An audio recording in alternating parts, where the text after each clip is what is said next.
Questão de convidar, desde a semana passada, o meu amigo Fábio Lopes Correia da Silva.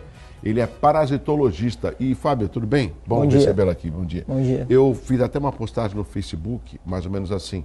Você sabe o que estuda um parasitologista? Né? Você sabe qual a importância dele no seu dia a dia? Então, essa pergunta que eu deixei nas redes sociais, eu já quero reproduzir para você, ao vivo aqui no Hora Geral. O que estuda o parasitologista?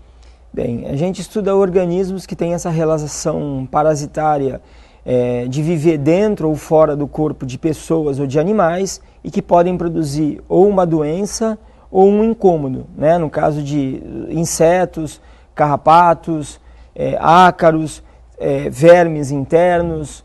E aprofundando um pouco mais, a parasitologia entra também na área de infectologia e microbiologia, que a gente também vê protozoários, vírus, bactérias, fungos. Então é uma amplitude muito grande, é uma área muito grande e sempre com muita necessidade de atualização. Olha, nós estamos vendo ali... Não, segura um pouquinho esse vídeo aí. Eu só quero que o Fábio termine essa explicação da parasitologia, porque a gente já vai chegar nos roedores. Agora, Fábio, existem muitas mudanças na parasitologia, novidades? Existe, principalmente agora por conta da biologia molecular. Quando a gente identifica um parasita, a gente identifica pela morfologia. Existe uma chave chamada chave dicotômica, onde pela forma, pela estruturas, né, boca, pata, antena, a gente consegue identificar. Hoje, com a biologia molecular, a gente consegue identificar uma espécie com mais propriedade através do DNA dessa espécie. Então, cada vez mais novas espécies estão sendo descobertas e novos comportamentos também estão sendo descobertos. Deixar claro que a parasitologia também estuda o comportamento de pragas e vetores, porque sem saber do comportamento não tem como controlar nem prevenir nenhum tipo de praga ou vetor. Por exemplo, pombos. Estuda a parasitologia? Sim, estuda. Eu fiz um estudo em 2010 da área portuária. São 14,5 km de porto. A gente estimou o tamanho da população, onde eles dormem, o que eles comem, se eles são vetores de... Qual foi essa estimativa de quantos pombos nessa faixa portuária? Na época, mais ou menos 80 mil pombos dentro do porto, dentro da área portuária. Muitos pombos moram no porto e se alimentam lá, e muitos pombos moram fora do porto e vêm durante o dia se alimentar. Áreas de nidificação que a gente tem no porto, quer dizer, é um lugar muito grande onde tem o que a gente chama de tripé biológico, né? Água, abrigo e alimento. 80 mil pombos, pelo que você levantou nessa estimativa em 2010 na área portuária, é um número preocupante, Fábio? Bastante preocupante, né? O porto é um produtor de pombos, né? Infelizmente, existe a questão dos grãos, que são um alimento muito facilitado para o pombo. O pombo originalmente era um animal granívoro, ele se alimentava de grãos, e grãos plantados. Depois ele passou a acompanhar o homem e se alimentar de grãos coletados, e hoje o pombo é praticamente onívoro, ele come a maioria das coisas, né? Até lixo. Então a gente tem tanto o problema de disponibilidade do porto, de grãos em silos, de grãos em armazéns, de esteiras transportadoras que muitas vezes transportam mais do que a capacidade, tem um extravasamento desses grãos no chão, de algumas áreas do porto onde o piso é sextavado e naquele espaço entre os pisos acumulam grãos. A linha férrea também, com o balanço do trem, muitas vezes cai trigo. Então o pombo lá, ele tem grande oferta de alimento, e aí ele não passa pelo que a gente chama de seleção natural, né? O pombo muito velho ou o pombo muito novo, por exclusão, por seleção natural, por pressão ambiental, deveria morrer naturalmente. E ali não acontece, né? O pombo que é mais velho, ele tem chance de copular, de continuar a sua Qual a idade média do pombo? Olha, em cidade, 5, 6 anos. Na natureza, 17, 18 anos. Ele vive mais na natureza do que em cidades, porque aqui ele está mais sujeito a doenças, tanto pelo que ele come, que muitas vezes é oriundo de resíduo lixo, né? Como também por alguns acidentes. Ele deve ter percebido pombos com a pata infeccionada por fio de cerol, pombo eletrocutado em fio. Aqui na cidade ele não tem um predador muito eficiente, né? São gaviões e falcões, mas não são muito eficientes em relação ao pombo. Fábio, além dos pombos, nós temos recebido muitas reclamações, inclusive uma delas veio do nosso telespectador, está me informando aqui, é o Cristiano Santana, ele mora na Ponta da Praia, reclamando que tem observado muitos ratos na Ponta da Praia. E também um outro telespectador já tinha enviado para nós pelo WhatsApp uma cena que eu fiquei preocupado. Ratos em locais inimagináveis. O que eu, pelo menos acho que a maioria dos telespectadores pensa? Rato você vê no canal, ou de repente numa boca de lobo, ou num local abandonado. Não, a gente está vendo rato em estabelecimentos, em restaurantes, a gente está vendo na orla, a gente está vendo nos jardins. E essa imagem que você está vendo ali foi num hipermercado conhecido na região, né? Eu não vou falar, lógico, o nome, não vem ao caso. E olha só, literalmente o rato está desfilando ali em cima das bebidas. É normal esse comportamento dos ratos em aparecerem nos locais? A imagem vai colocar, se você vê, o rato é até maior do que a lata, né? É normal isso, essa invasão desses ratos, Fábio? Veja, não é normal, é um assunto complexo, porque assim, nós temos 3 tipos de roedores urbanos. O camundongo, que não é rato, ele é o menorzinho. A gente não é possível ver pelo tamanho, porque em algum momento o rato e a ratazana, quando filhotes, são do tamanho de um camundongo adulto. Então, a questão tem uma adequação morfológica que a gente consegue identificar por orelha, se a orelha é pontuda ou redonda, focinho alongado ou não, se a cauda é maior do que o corpo, mas enfim. Quando nós percebemos roedores durante o dia, é sinal que a infestação é média ou alta. Roedor, ele sai da toca por volta de 5, 6 horas, 17, 18 horas e durante a noite ele busca o alimento. Quando o dia começa a amanhecer, ele volta para a toca, ele volta para o abrigo, buscando cuidar da sua prole e não ficar às vistas de seres humanos. Quando nós percebemos durante o dia até um rato sendo avistado, é sinal que a infestação é média. Mais de um rato, 2, 3 ratos ou muitos ratos, é uma infestação alta e aí somente um especialista para resolver o problema. Vamos deixar claro, eu também sou fiscal sanitário, a gente faz as inspeções nos locais e todo local que vende alimento, todo local de interesse à saúde, ele tem a obrigação de ter certificados de desratização e desinsetização, além de limpeza de caixa d'água, disponíveis de 6 em 6 meses. Entretanto, ter o certificado na parede não quer dizer que todas as medidas tenham sido feitas para que a gente não tenha a presença dos roedores. Basicamente, qualquer pessoa deve lembrar que a praga está no nosso ambiente se nós disponibilizarmos para ela 3 fatores, os 3 As: água, abrigo e alimento. Né? A água é um fator que não é limitante. O rato ele bebe em poça, ele bebe em calha, ele bebe em caixa d'água, ele bebe em qualquer local que possa armazenar água. Abrigo, se for um camundongo, vai morar dentro da casa. Ele vai fazer o ninho dentro do fogão, naquela gaveta lá do armário do fundo, ele mora dentro da casa. O rato, ele tem hábito aéreo, ele vai morar no forro da casa, sobe em árvore, e a ratazana mora do lado de fora em tocas, ela tem hábito fossorial.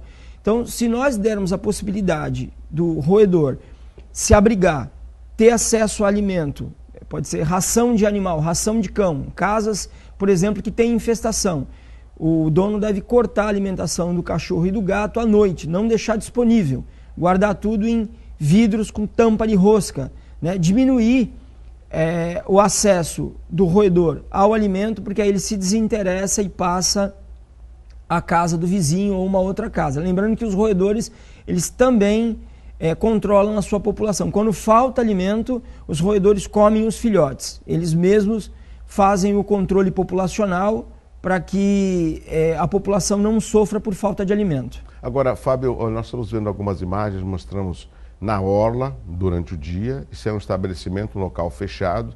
Uma outra preocupação, não tem como o serviço público promover essa, não sei se o termo correto é esse, uma campanha de desratização para tentar diminuir, porque erradicar os roedores é algo impossível, né?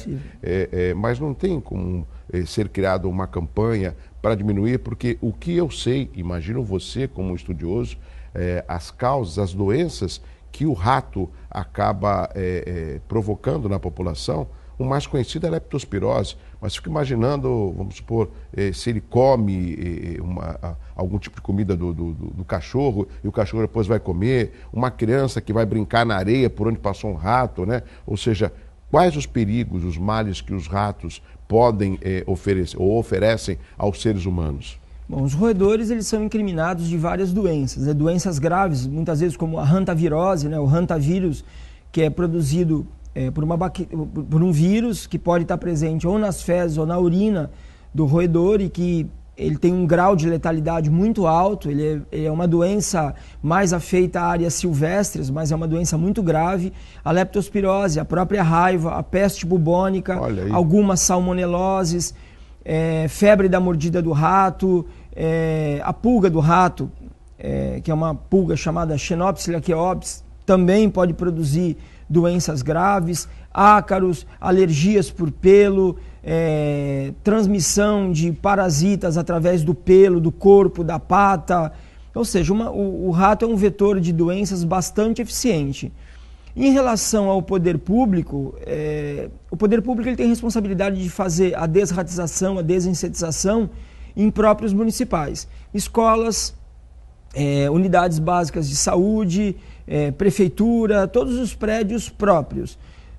Nas instituições que são particulares, o poder público cobra através da vigilância sanitária, anualmente, sim, quando é renovada a licença ou o cadastro, né, dependendo do interesse à saúde daquele estabelecimento, ele cobra do indivíduo o certificado de desratização, desinsetização e limpeza de caixa d'água. O certificado é anual ou semestral? Semestral.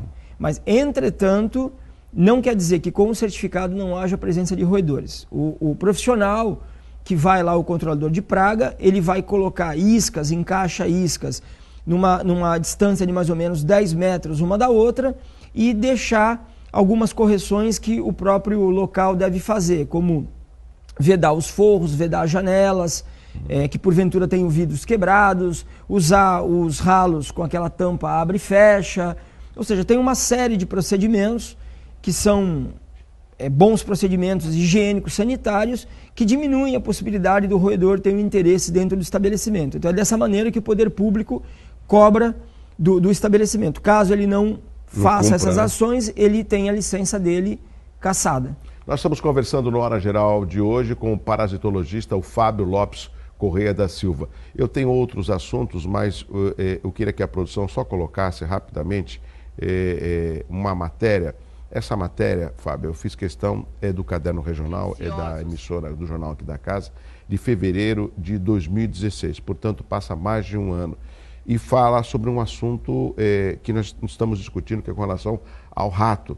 E só ao resgatar essa matéria, para mostrar ao telespectador como o assunto ainda continua presente, e a razão da sua participação aqui no Hora Geral é que nós possamos aí promover essa discussão junto à Secretaria de Vigilância Sanitária e também as de saúde, porque isso trata de saúde e isso é afeto aos seres humanos. Quer ver? Vamos ver aqui a reportagem aqui no Plasma. Pode soltar. As imagens que você vai ver agora são impressionantes. Mostram a quantidade de ratos que circulam diariamente pela Orla de Santos. Nas pedras, na areia, nos jardins, um problema de saúde pública, já que esses animais transmitem várias doenças. Eles são silenciosos. Na maioria das vezes ficam escondidos. São ótimos corredores e gostam muito de sujeira. Restos de comida no chão são saborosos aperitivos para eles. Dá medo? Bastante. Eles são bem grandes. Às vezes tem bastantes, não são um ou dois, então a gente fica um pouco assustado. Quando a gente caminha mais para dentro, onde tem os bancos, é fácil ver rato passando de uma moita para outra, assim. Em dia de chuva também, já vi. Dá nojo. Os ratos são animais de vida noturna, costumam dormir durante o dia e procurar alimentos à noite. Mas como vemos neste vídeo, eles estão mudando de hábitos. Olha a quantidade de ratos em plena luz do dia, circulando pelas pedras do Canal 6. Os roedores ficam para lá e para cá como se não houvesse movimentação de pessoas por perto. Essa família que veio pescar e admirar a paisagem se surpreendeu. assusta e demais. De vez em quando eu estou aqui jogando pau, pedra, para não chegar perto da criança. A maior preocupação são as doenças que esses roedores podem transmitir ao ser humano.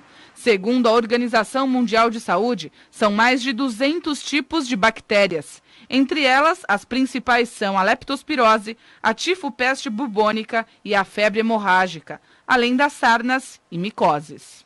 Questionamos a Secretaria de Saúde de Santos para explicar essa quantidade de roedores que existem na orla da praia. A seção de Vigilância e Controle de Zoonoses destacou que existem ratos onde as pessoas jogam lixo no chão. Diz ainda que é feito um serviço de dessatização por toda a cidade. Em específico, na orla da praia, o trabalho é feito 4 vezes por ano. Ainda durante o carnaval, nós estávamos caminhando nesse pedaço, a maré estava baixa, a gente viu a quantidade de lixo jogado, né? Então é o próprio homem, né, que causa essas coisas também, né? Se a gente colaborasse, mantivesse as coisas limpas, não teríamos esse problema, né? A Prefeitura de Santos disponibilizou o número da Ouvidoria da Saúde para os munícipes que detectarem a presença dos roedores.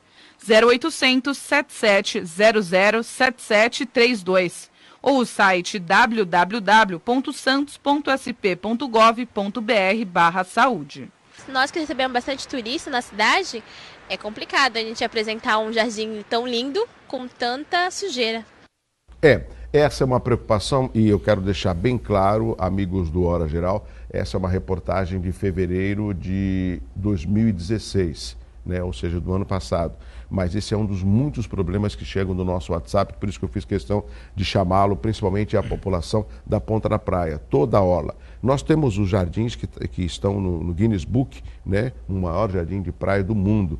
Mas observamos também que a população tem uma parcela de culpa quando ela joga um alimento no chão, quando ela joga um alimento, vamos supor, no jardim, pensando que ninguém está vendo, mas os ratos acabam se aproveitando.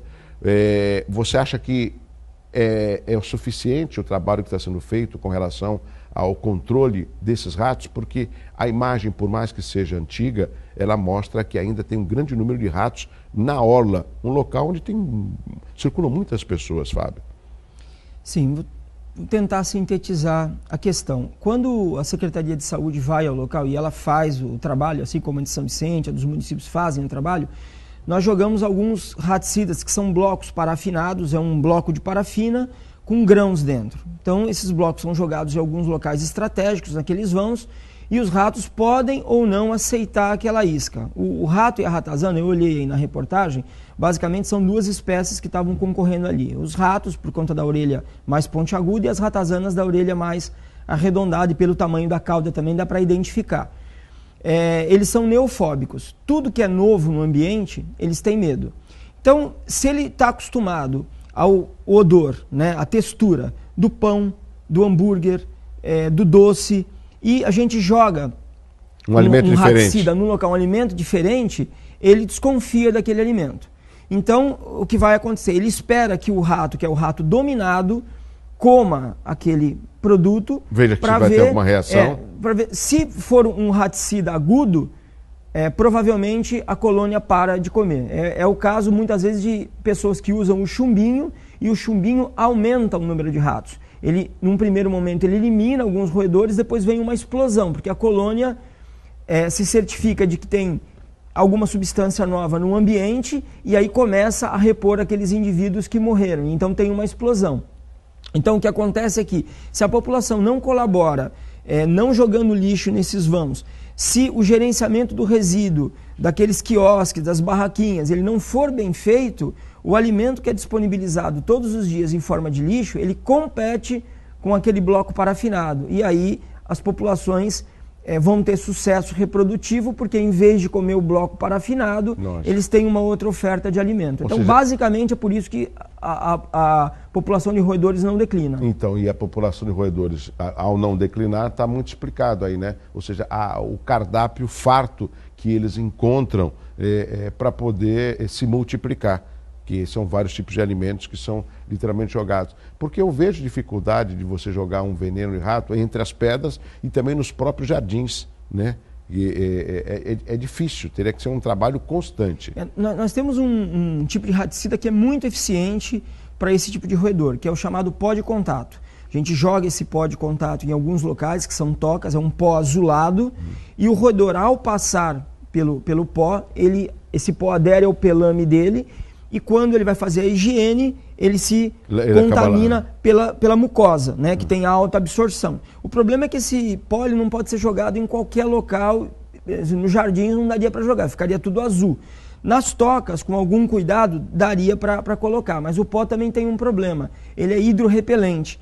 Então toda vez que chover, esse pó vai ser levado pela água, porque ele não se mistura com a água, ele é insolúvel à água, então ele tem algumas restrições. Fábio, eu não posso deixar de perguntar da dengue, mas rapidamente tenho 4 perguntas, eu quero dar prioridade ao telespectador do Hora Geral. Por favor. Vamos lá, a primeira pergunta aqui ao vivo, Uriel Vilas Boas, quais os segmentos sociais que poderiam participar para encontrarmos solução para o problema dos ratos? Então, o clube de diretores lojistas, né, que eu sei que o senhor Uriel, eu escuto muitas vezes a rádio, ele fala, ajuda muito em relação a isso, promovendo palestras com especialistas, né? Eu até me coloco à disposição, se ele quiser uma palestra para o pessoal comerciário, né? Basicamente quem produz o resíduo, né, ali na praia, e que tem que gerenciar esse resíduo. Acho que seria uma boa sugestão. Alternativa. Vem mais uma pergunta aqui, ao vivo, no Hora Geral. Deixa eu ver aqui a próxima pergunta. O Luiz Guilherme do Gonzaguinha, São Vicente. Os ratos vivem quanto tempo? Entre 1 e 2 anos. Camundongo, 1 ano e pouco. O rato, um pouquinho mais, uns 2 anos. E a ratazana, entre 2 anos e meio. Tem uma vida curta. Eles não têm uma vida muito longa, não. Mas numa gestação, quantos costumam nascer? Nossa, muito. De 6 a 12 roedores, de 1 mês e meio, 1 mês e meio. Eles rapidamente se reproduzem. E eles controlam a colônia muito bem em relação à população. Mais uma pergunta aqui ao vivo no Hora Geral. Os ratos mordem o Ulisses do Boqueirão? Sim, mordem. A preocupação das pessoas de repente falar, sai daqui! Não, eles não atacam, né? Não são animais, são animais até tímidos e tal. Mas se nós encurralarmos um roedor no canto de uma pia, de um local qualquer, num quarto, certamente ele vai se defender e vai morder, certamente. Mais uma pergunta rapidamente, depois quero falar que tem 1 minuto para falar de dengue. O José Luiz do Marapé, quais as doenças são transmitidas pelos pombos? Diretamente pelos pombos, nenhuma. Pelas fezes do pombo secas e abrigados da luz, criptococose, histoplasmose, clamidiose, que é uma doença bacteriana, muitas doenças que são associadas às fezes do pombo secas e abrigadas à luz. Fábio, o que temos que se preocupar com a dengue ou está tranquilo? Porque a gente não vê nenhum tipo de informação, está controlado, não tem problema mais com a dengue ou com a Aedes aegypti? A preocupação é o Aedes. Os índices de Aedes estão cada vez maiores, esse mosquito está cada vez com uma plasticidade maior. A gente, lá na década de 90, a gente sabia que ele fazia postura de ovos em até 12 tipos de recipiente. Hoje são mais de 40 tipos que ele utiliza para fazer a postura de seus ovos. Os índices são medidos em janeiro, julho e outubro. E eles estão bastante altos aqui na Baixada Santista, porque tem uma média de temperatura e de regime de chuvas propícia ao seu desenvolvimento. E nesse momento a gente não escuta falar de dengue, porque o sorotipo que está circulando é o sorotipo 1. Então, a maioria das pessoas já teve o sorotipo 1 e tem o que a gente chama de imunidade homóloga duradoura. Não vai ter mais a doença pelo resto da vida. Entretanto, se um outro sorotipo entrar aqui, ou se o chikungunya entrar aqui com força, ou mesmo a febre amarela, ou o maiaro, que é uma doença que já está no Brasil, na região de Tocantins e Centro-Oeste, e é uma doença parecida com o chikungunya, entrar, nós temos a Aedes aegypti suficiente para manter a transmissão, principalmente tendo um grupo muito grande de pessoas suscetíveis a essas arboviroses. Então, ainda para quem é da área, né, para infectologistas, parasitologistas, epidemiologistas, controladores de pragas e vetores, o nosso principal problema é o Aedes aegypti, pelo tamanho da população e pela maneira como ele se adaptou aqui na Baixada. Meu amigo Fábio Lopes, parasitologista aqui no Hora Geral.